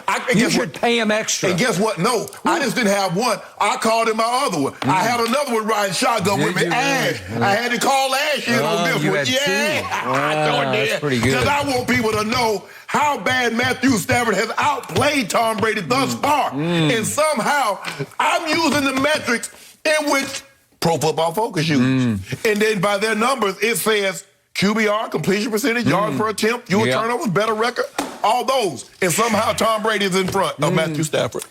Shannon Sharpe, I tried to warn you before the season started. He's going to win the MVP at age 44, and we're halfway home, and he is leading the pack. In what? He has thrown 25 touchdown passes. That's 3 more than Matthew Stafford has thrown. He is averaging 331 yards passing per game. That's a career high for the 44-year-old. And a career high in pass attempts. He's going to for the break all 44-year-old. kinds of records. And the key stat, according to Pro Football Focus, is he's still leading the league. He is the best in turnover-worthy play rate at 1.1%. That's better than Matthew Stafford's. Yeah. I'm sorry, that is the best. But he has 7 turnovers. Well, we're just talking about throwing the football. No. He has, okay. He has 5 interceptions. Matthew Stafford has 4. Okay. But Matthew Stafford has thrown a bunch more that should or could have been picked off. Well, that's what they're saying. I mean, you know what, Skip? Yeah. It ain't how much money you make, it's how much you keep. So how many did they come down with? That's what turnovers are. It ain't no... How many... I've never seen a stat, touchdown-worthy plays. So when they going to come up with that stat? That was a touchdown-worthy play. Either you did or you didn't. Sports is about wins and losses. Either you made the basket or you didn't. Either you scored the touchdown or you didn't. Either you hit the pitch or you didn't. Ain't no in-between. So, Pro Football Focus concludes the gap is narrowing, but Tom Brady is still the best quarterback in the league so far. Based on what? I called it. I stand by it. Here they come, there they go. You can't stop the onslaught. But He's playing the best football of his life at age 44. That may be true, Skip, but I'm using their metrics. QBR is a stat that they created. Turnover-worthy plays. Skip, your guy got 7. My guy got 4. Okay, we're talking about pass plays, okay, your guy has 5 interceptions. My guy has 4 interceptions. Okay, but your guy probably has 8 more that should have been. Skip. It's okay. You do realize the Tampa Bay Buccaneers has scored 1 more point. If you were to take the 2 defensive touchdowns that they have, 1 more point. We beat you head-to-head. Not only did we beat you, we took you apart. We took you apart. 432 yards against your defense. Was the defense still on the field at the end of the game? Whoa. Did you have a chance to stop him? You couldn't stop him. Let me ask you a question. So you threw for all those yards. So how many went for meaningful? How many were you tied or leading the game and you threw for? Gotta break this up, guys. No mercy. 49ers legend Joe Montana created a buzz when he said he would have taken Mac Jones over Trey Lance with the 3rd pick in this past year's draft. Shannon, how surprised are you that Montana said this? There's 0 surprise. What? When Joe Montana looks at Mac Jones, he feels like he's looking in the mirror. As far as body type, Skip, the way he's made up, the way he goes through his progressions, he doesn't have the strongest arms. He's not the most athletic, but he can move well enough. That's what Joe sees, Skip. Joe sees himself in Mac Jones in this offense. He sees none of the similarities that he possessed in Trey Lance. A guy that can run, a guy that has an outstanding arm. I'm just telling you, a lot of times that's how we judge a player, Skip. How we see them. Do we see ourselves in said player? You don't get it. You're not seeing forest for trees. He's the most beloved quarterback, obviously, in 49er history. You cannot take a shot like that. That's not just a shot fired. That's a missile fired. Because, come on, Mac Jones has been very good, but Trey Lance has barely played, and now he's hurt. You can't do that to this Shanahan, John Lynch regime. You said, but Skip, I'm not surprised that he said it is because that he looks at Mac Jones like him. See, you look at that like you can't say this if you're the love figure in the franchise. Great stuff, Skip Shannon. Oh, yes, you can. Back same time tomorrow. Hurt is on next. Have a good one.